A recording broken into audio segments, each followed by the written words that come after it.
이번 시간부터는 템플릿 FX 기능에 대해서 하나씩 알아보도록 하겠습니다. 표준이 갖고 있는 그 인터페이스에 보게 되면 바로 이펙트 인터페이스가 있죠. 바로 이펙트 쪽에 보게 되면 바로 템플릿 쪽에 이펙트들이 준비가 되어 있습니다. 내부를 열어보게 되면 이제 이펙트를 비롯해서 여러가지 효과들이 지금 준비가 되어 있죠. 기본적으로 이 템플릿 이펙트는 이 퓨전이 갖고 있는 여러가지 노드의 기능을 조합을 시켜서 어떤 특정한 이펙트를 미리 만들어준 형태라고 할 수가 있습니다. 그러니까 우리가 여태까지 사용했었던 오른쪽 클릭 바로 Add 툴에서 지금 보게 되면 여러가지 목적으로 우리가 합성이라든가 이펙트를 위해서 여러가지 노드의 기능을 사용을 해본 적이 있죠. 이런 노드의 기능을 조합을 시켜서 어떤 특정 형태의 이펙트를 미리 만들어 준 겁니다. 이제 그 같은 형태를 바로 템플릿 FX 템플릿이라고 부르게 됩니다. 일단은 굉장히 많은 이펙트들이 이제 준비가 되어 있는데, 저는 일단 여기서는 먼저 에디터의 이펙트 쪽을 먼저 간단하게 살펴보겠습니다. 일단 이제 미디어 폴에서 오른쪽 마우스 클릭 새로운 테스트 목적의 퓨전 컴포지션 클립을 생성을 해놓죠. 템플릿 fx 스터디 01로 해서 러닝 타임은 15초, 프레임 레이트는 그냥 23.976으로 해서 생성을 해놓죠.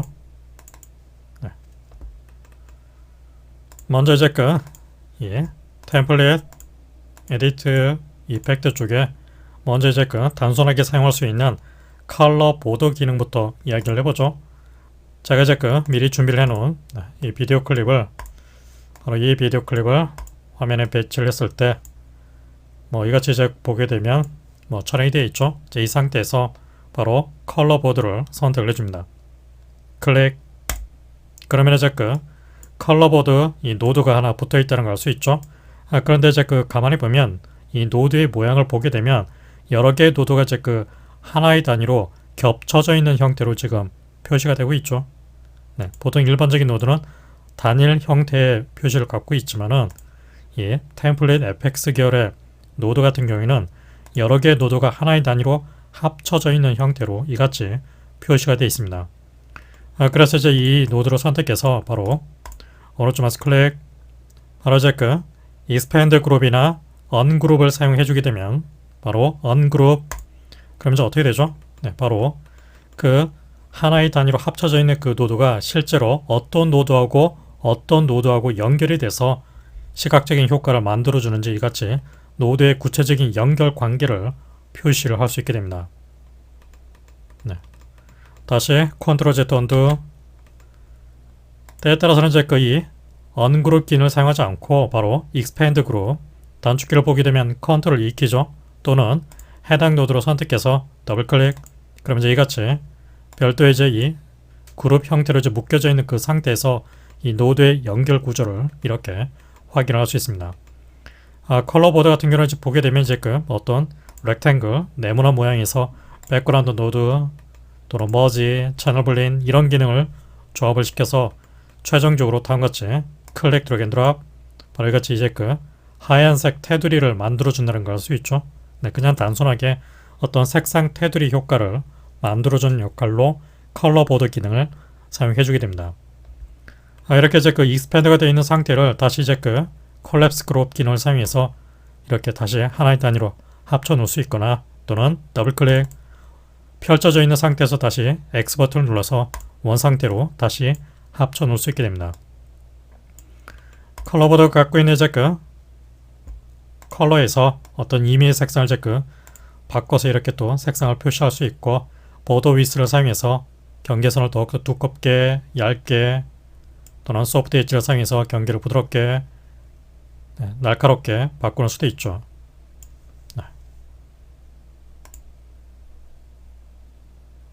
이런 식으로 이제 단순하게 컬러 보더 기능을 사용해서 색상 테두리 효과를 이렇게 간단하게 만들어 주시면 됩니다.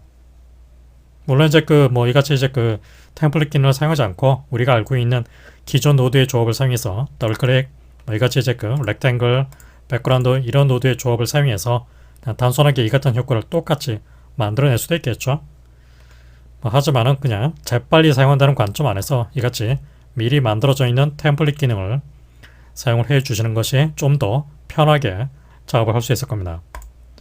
다시 이제 그 컬러보드 기능을 이제 삭제를 해버리고, 이번에는 이제 그 비디오 카메라, DSR 이 두 개의 노드에 대해서 이야기를 해보죠. 일단 이제 그 비디오 카메라 노드를 이제 사용해서 바로 역시 이제 그 제가 미리 준비를 해놓은 이 비디오 두 개의 파일을 선택해서 배치를 해놓고, 바로 이제 이 파일을 다음같이 비디오 카메라에 입력적으로 출력을 입력으로 전달을 해줍니다. 전달된 결과를 보게 되면 이제 어떻게 되겠죠? 보시다시피 이제 비디오 카메라로 촬영했을 때 그 비디오 카메라 화면 내부에 이제 촬영이 되는 어떤 가이드라인이라든가 타임코드라든가 레코더 표시, 또 배터리 체크 이런 표시가 이제 나타나고 있죠. 그런 상태를 이제 이같이 유사하게 화면에 씌워서 표시를 해주게 됩니다.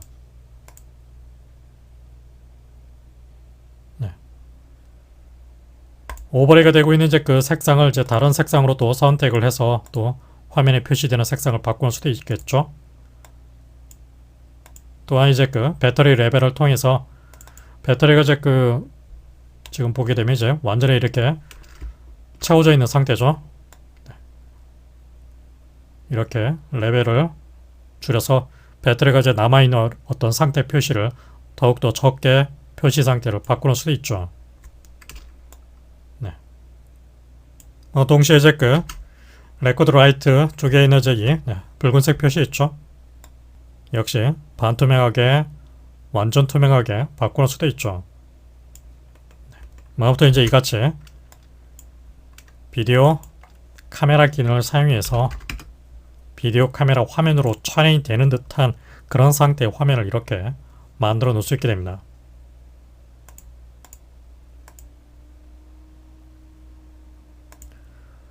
비디오 카메라하고 이제 그 유사한 역할로 바로 DSLR이라고 불리는 이펙터가 있습니다. 역시 노드를 생성을 해놓고 비디오가 갖고 있는 이제 이 출력을 DSR의 입력으로 전달을 해줍니다. 그럼 이제 보게 되면 바로 이같이 이제 어떻게 되어 있죠? 보게 되면 이제 그 DSR 카메라에서 보게 되면 이제 동영상 촬영이 가능한 기능을 갖고 있는 기종들이 있겠죠. 그 DSR 화면 안에서 동영상이 촬영이 되는 듯한 그런 인터페이스 화면을 이렇게 만들어주게 됩니다. 원상태의 화면에 비해서 이같이 여러가지 셔터 속도, 조이개, 타임코드, ISO 값, 또 레코더 표시, 또 배터리 체크 이런 것들이 화면에 그대로 나타나는 걸 알 수 있죠. 역시 이제 그 DSL이 갖고 있는 이제 그 여러가지 셔터 스피드, 지금 보게 되면 60분의 1초로 표시가 되고 있죠. 이것을 125분의 1초로 바꿔주게 되면 그대로 이제 숫자가 바뀐다는 걸 알 수 있죠. 어퍼처 쪽에 보게 되면 5.6으로 되어 있는데 또 때로는 8.0 이런 식으로 더욱더 조리개 값을 높여서 또 표시 상태로 바꾸는 수도 있겠죠. 타임코드 기능을 사용해서 시간, 분 단위, 초 단위, 프레임 단위를 역시 이렇게 화면에 표시를 할 수 있고, 스타트 옵셋 기능을 사용해서 어떤 특정한 그 숫자 값이 미리 더해져 있는 이렇게 지금 보게 되면 이제 그 3초 11 프레임으로 지금 숫자가 더해져 있죠. 이런 식으로 미리 특정 시간을 미리 더해 놓고 스타트를 할 수도 있습니다.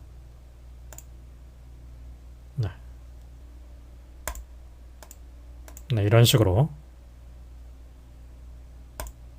역시 이제 그 지금 표시가 되고 있는 이제 이 타임 코드의 초당 프레임 레이트를 초당 24를 기준으로 할 것인지 초당 30을 기준으로 할 것인지 또 역시 바꾸는 수도 있죠. 그리고 ISO 쪽에서 지금 표시되고 있는 이제 이 감도 800으로 되어 있죠. 또 400 이런 식으로 또 바꾸는 수도 있겠죠. 기본적으로 이제 그 텍스트 컬러를 통해서 표시되는 그 기본 색상을 또 역시 이렇게 바꾸는 수도 있죠. 레코딩의 기본적인 이제 그 표시 상태를 반투명하게 또 불투명하게 바꾸는 수도 있고, 배터리 레벨을 통해서 배터리가 채워져 있는 그 비율을 완전 채워져 있는 상태, 덜 채워져 있는 상태, 뭐 이렇게 표시를 역시 바꾸는 수도 있습니다. 네, 아무튼 이제 이렇게 이 DSR 템플릿 또는 비디오 카메라 템플릿, 이렇게 두 개의 템플릿 기능을 사용해서 비디오 카메라로 촬영되는 화면, DSR 카메라로 촬영이 되는 화면, 뭐 이렇게 간단하게 인터페이스 화면을 만들어서 합성이 되어 있는 결과를 얻어낼 수 있습니다. 뭐 이 같은 이제 요소를 이제 실제로 퓨전에 갖고 있는 노드의 기능을 이제 조합을 시켜서 작업을 하려고 그러면은 결국 다시 DSR 더블 클릭, 이같이 이제 다소 이제 복잡한 노드의 이 연결 관계를 사용해서 여러 가지 이 그래픽 합성 작업을 해줘야 되겠죠. 하지만은 그런 번거로운 작업 대신에 미리 만들어져 있는 이런 템플릿 구조를 간단하게 사용해서 이렇게 좀 더 쉽게 결과를 만들어낼 수도 있습니다. 네. 이번에는 이제 DVE 기능에 대해서 이야기를 해보죠. 비디오 카메라 DSR 기능은 딜리트 삭제를 해버리고 바로 DB 노드를 생성해서 보게 되면, 기본적으로 이제 이 DB 노드는 화면 안에 화면을 작게 상태를 만들어서 합성을 시키는 목적으로 사용을 해주게 됩니다. 출력을 전달을 해서 결과로 보게 되면 바로 어떻게 되어 있죠? 전체 화면이 이렇게 작게 화면 안에 화면이 만들어져 있는 그런 상태로 바뀐다는 걸 알 수 있죠. 자, 이 상태에서 바로 다른 백그라운드 이미지랑 클릭 드래그 앤 드롭 자동적으로 머지를 시켜서 이 같은 결과를 얻어낼 수 있겠죠. 그래서 보게 되면 이 사슴 배경 화면에 사자 화면이 이렇게 코너 쪽에 합성이 되어 있는 상태가 간단하게 만들어진다는 걸 알 수 있죠. 이때 이제 DB가 갖고 있는 이제 포지션, X, Y 위치, 또 Z 포지션, 스케일을 크게, 작게, 또 이런 식으로 배치할 수도 있죠. 또는 이제 로테이션 기능을 사용해서 화면이 각도가 틀어져 있는, 회전이 되어 있는 이런 상태를 또 만들어낼 수도 있습니다. 보더 기능을 사용해서 이제 이 보더가 갖고 있는 경계선을 좀 더욱더 크롭이 되어 있는 상태에 또 이렇게 바꾸는 수도 있죠. 코너 레디어스를 통해서 경계선을 이렇게 좀 라운드가 되어 있는 상태, 역시 이렇게 만들어낼 수도 있습니다.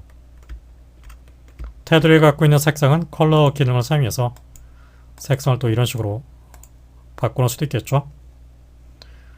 드롭 섀도우 기능에 의해서 지금 보게 되면 이 백그라운드에 이제 그림자 효과가 지금 이렇게 만들어져 있죠. 섀도우 스트렝스를 통해서 더욱더 강하게, 약하게, 또 앵글, 드롭 디스턴스, 거리감,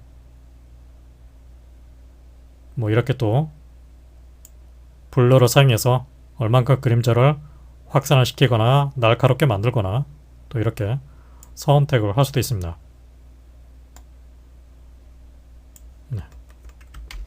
뭐 이같이 이제 간단하게 화면 안에 화면이 작게 표시가 되는 이런 상태, 바로 DVE 템플릿 기능을 사용해서 간단하게 만들어 주시면 됩니다.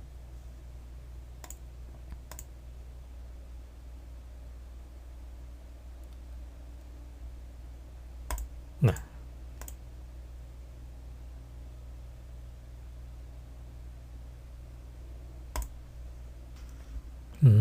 이번에는 이제 이펙트 중에서 바로 이 비네클러스라고 불리는 이펙트가 있죠. 삭제를 해버리고, 역시 이제 제가 미리 준비를 해놓은 비디오 클립 중에서 이 비디오 클립을 배치를 해놓죠. 네, 이같이 펭귄이 촬영이 되어 있습니다. 그러니까 이 상태를 이제 마치 쌍안경 화면으로 촬영을 했을 때 쌍안경 화면으로 바라다 보는 그런 상태를 이제 만들어주고자 할 경우에 바로 비네클러스 이펙트를 사용할 수 있습니다. 네, 비디오의 출력을 비네클러스의 입력으로 전달해 놓고 화면을 띄우게 되면 어떻게 되죠? 네, 이같이 쌍안경 화면으로 촬영이 되어 있는 듯한 그런 화면이 간단하게 만들어지는 걸 알 수 있죠. 이때 이제 그 비네클러스가 갖고 있는 이제 이 여러 가지 기능을 사용해서 이 쌍안경 효과의 어떤 이 구체적인 그 느낌을 제어를 할 수 있게 됩니다.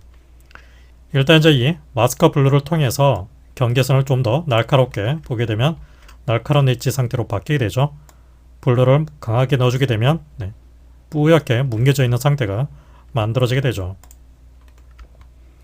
동시에 이제 그 이 경계선을 위주로 해서 엣지 블러 보게 되면 이같이 엣지 주위가 좀 살짝 이렇게 뭉개져 있는 부드럽게 뭉개져 있는 상태가 지금 표시가 되고 있죠.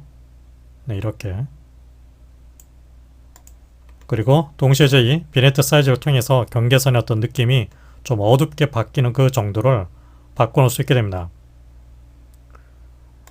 비네트 사이즈가 없는 상태, 더욱더 강한 상태, 그래서 이제 주변부가 어떤 광량이 감소되는 살짝 어두워지는 효과를 이렇게 만들어낼 수 있는 거죠. 비네팅 샤프니스를 통해서 얼마큼 날카롭게 부드럽게 바꾸는 수도 있죠. 동시에 이제 그 에버레이션 기능을 사용해서 이 색 숫자 현상,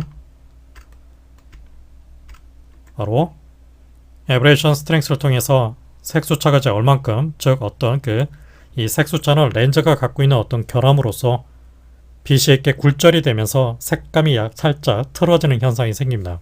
이제 그 같은 현상을 색 숫자 또는 컬러 에버레이션이라고 표현을 해주게 되는데, 그 같은 시각적인 효과의 강도를 강하게 약하게 이렇게 바꿔놓을 수 있는 거죠. 그리고 그 거리값 이렇게 지정을 할 수 있습니다. 블러 스트렝스를 통해서 더욱더 이렇게 이제 초점이 완전히 나가 있는 상태처럼 연출을 할 수도 있겠죠.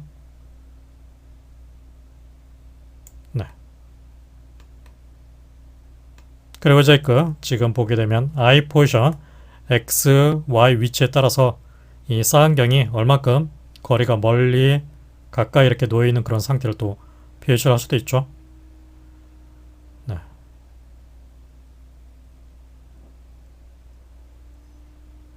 역시 I width를 통해서 타원형 또는 반대 타원 형태로 또 만들 수도 있고, I height를 통해서 높이를 역시 또 따로따로 이렇게 조정할 수도 있습니다. 둘 다 이제 그 똑같은 그 0.4, 0.4로 지정해주게 되면 이렇게 만들어지게 되겠죠.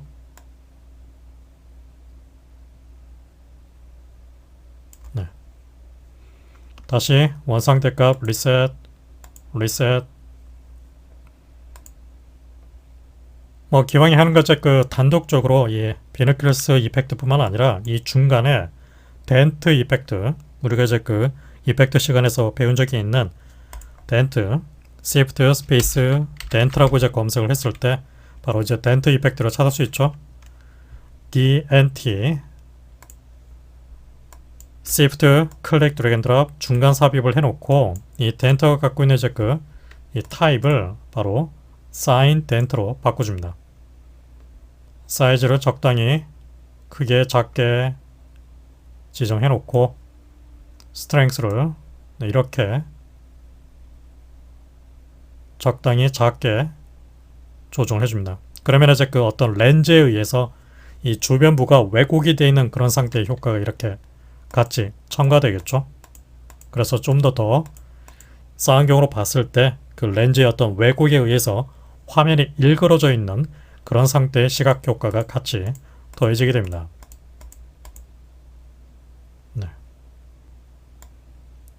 사이즈를 크게 작게 이렇게 또 바꿀 수도 있겠죠.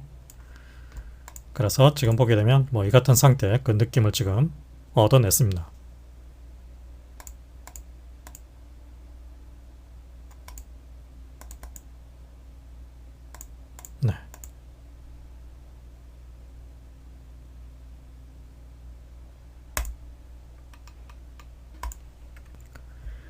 이번에는 이제 그 나이트 비전 템플릿 이펙트를 사용을 해보죠.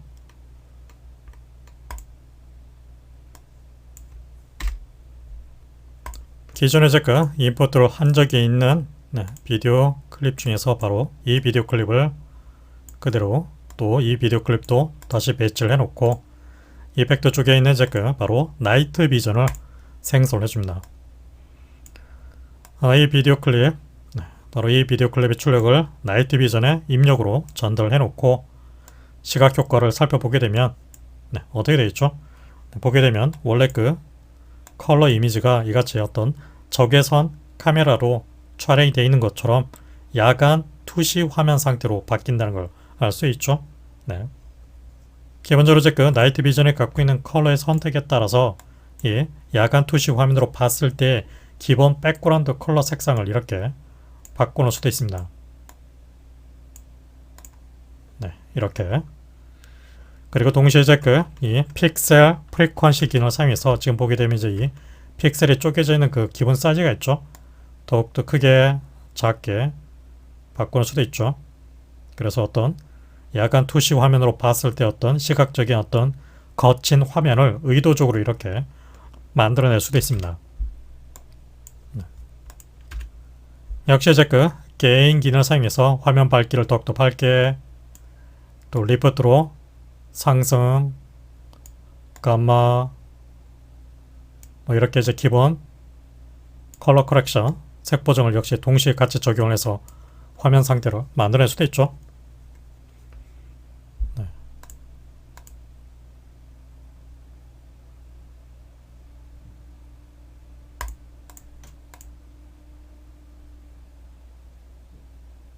지금 상태 화면을 바로 이 비디오 클립, 사자 비디오 클립하고 다시 연결시켜서 보게 되면 또 이 같은 상태를 얻을 수도 있겠죠.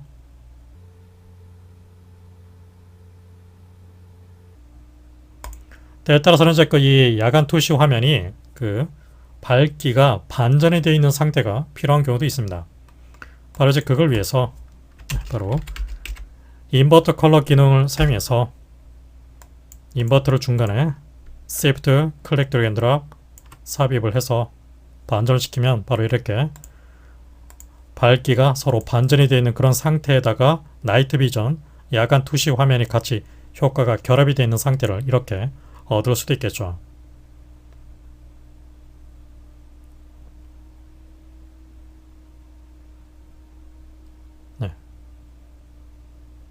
때에 따라서는 색상이 깔려있지 않는 바로 이제 무채색의 어떤 상태를 얻기 위해서 컬러를 흰색으로 바꾸게 되면 이렇게 화면 상태가 바뀌게 되겠죠.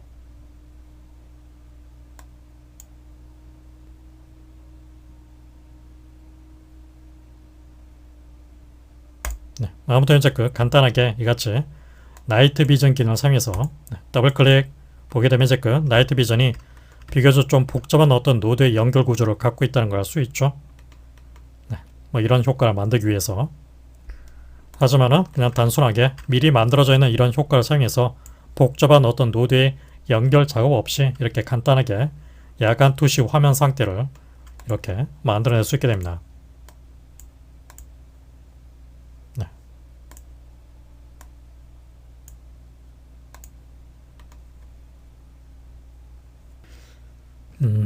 이번에는 이제 그 비디오 콜 이펙트를 사용을 해보죠.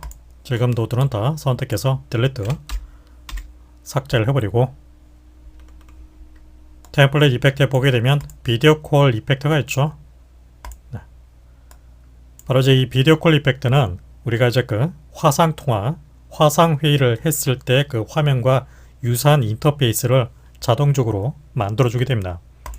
제가 이제 미리 준비를 해놓은 비디오가 있죠. 이 비디오 클립을 역시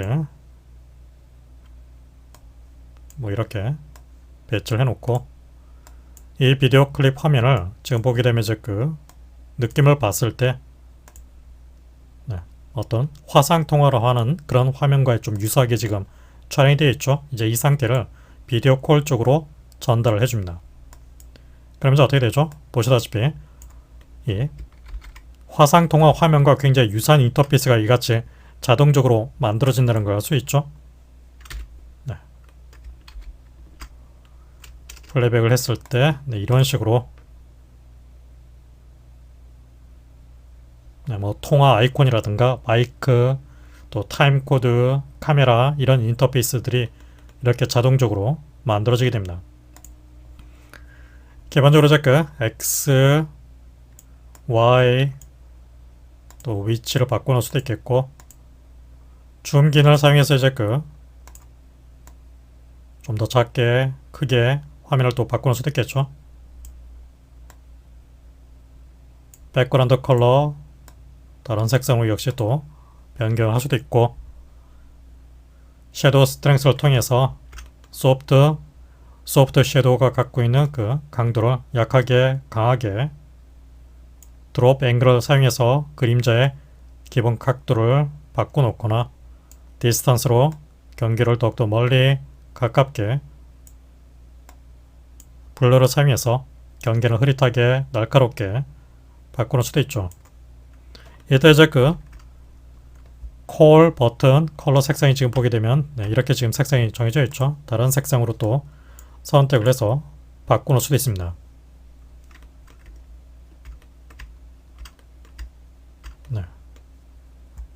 타임코드 쪽에 보게 되면 현재 지금 표시가 되고 있는 시간, 분 단위, 초 단위, 프레임 단위 또 이렇게 표시를 바꿔놓을 수 있고 스타트 옵셋 기능을 사용해서 미리 어떤 특정한 시간에 미리 더해져 있는 그런 상태를 또 이렇게 만들어낼 수도 있죠.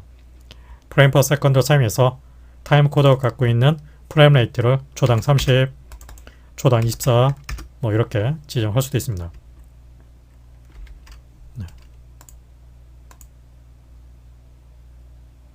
그래서 이렇게 간단하게 비디오 콜 템플릿 이펙트를 사용해서 화상 통화, 화상 회의를 하는 그런 화면과 유사하게 그런 인터페이스를 이렇게 만들어낼 수 있습니다. 더블 클릭을 해서 이 노드의 연결 구조를 확인해 보게 되면 좀 복잡한 그런 노드의 연결 관계를 보여준다는 걸 알 수 있죠. 하지만은 우리가 여태까지 배웠던 그런 기본 노드의 어떤 조합을 사용해서 간단하게 디자인이 되어 있는 상태입니다. 단지 이제 노드가 좀 더 개수가 많고 좀 복잡하게 연결이 되어 있다 뿐이지 실제로는 그냥 단순한 그런 화면 구성으로 조합이 되어 있는 상태입니다. 조합의 의도에 따라서는 이제 어떤 특정 이 노드가 갖고 있는 값을 바꿔서 이제 구체적인 디자인을 좀 바꾸는 수도 있겠죠. 하지만은 그냥 일단 저는 여기서 소개를 해드리는 차원이니까 거기까지 작업하지는 않겠습니다.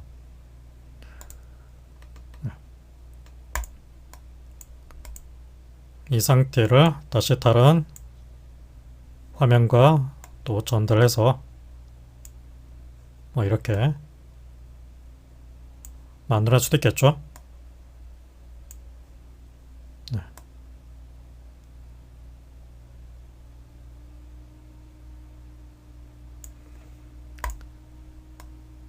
비디오 콜 이펙트는 이제 삭제를 해버리고 마지막으로 바로 디지털 글리치 기능에 대해서 이야기를 해보죠.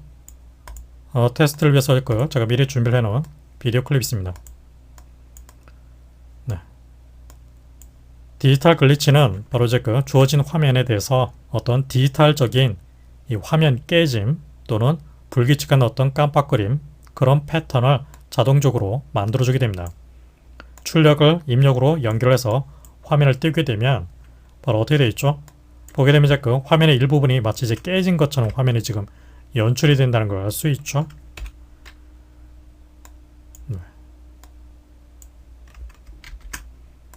플레이백을 해보게 되면 이같이 화면이 깨져서 반복돼서 깜빡거리거나 위아래로 움직이는 그런 상태가 자동적으로 만들어지게 됩니다. 보게 되면 이 같은 상태.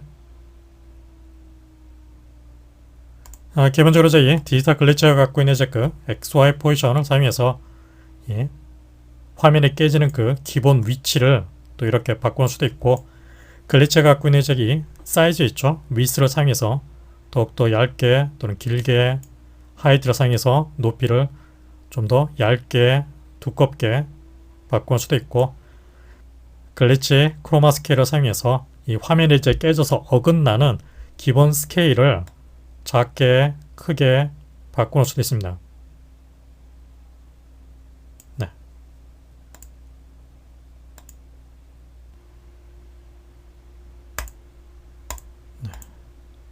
뭐 이 같은 상태를 얻을 수 있죠. 그런데 이제 이 디지털 글리치하고 좀 유사한 그런 느낌으로 바로 템플릿 쪽에 보게 되면 이제 트랜지션 있죠. 트랜지션 쪽에 보게 되면 역시 글리치라는 이펙터가 있습니다. 생성을 해서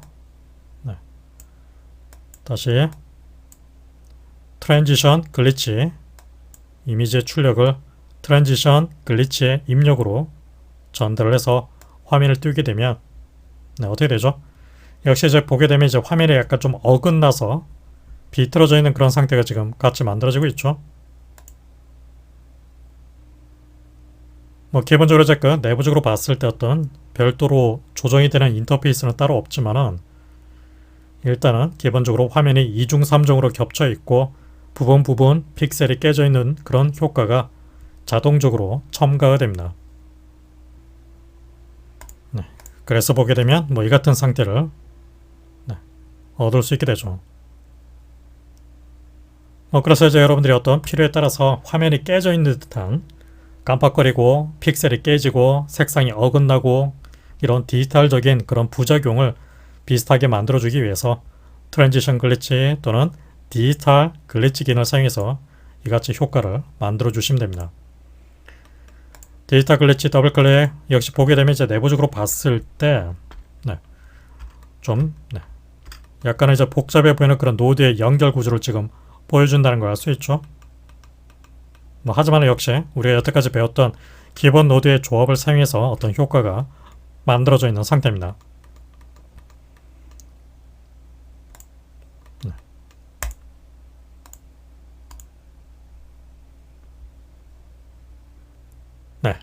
이렇게 해서 이제 이번 시간에는 바로 템플릿이 갖고 있는 이펙트, 에디트 이펙트를 위주로 해서 이제 설명을 해드렸는데 그런데 이제 제가 지금 설명 단계에서 몇몇 이펙트는 지금 빠뜨리고 설명을 했죠. 그 이유는 해당 이펙트들은 지금같이 이제 무료 버전의 다빈치 리졸브가 아닌 유료 버전의 스튜디오 버전의 다빈치 리졸브에서만 쓸 수가 있습니다. 그래서 저는 이제 무료 버전에서만 사용할 수 있는 이펙트를 위주로 해서 간단하게 설명을 해드렸습니다. 지금까지 설명드린 사항을 토대로 해서 여러분들도 다양한 이펙트를 간단하게 테스트를 해서 기본적인 사용 방법을 잘 확인을 해 두십시오.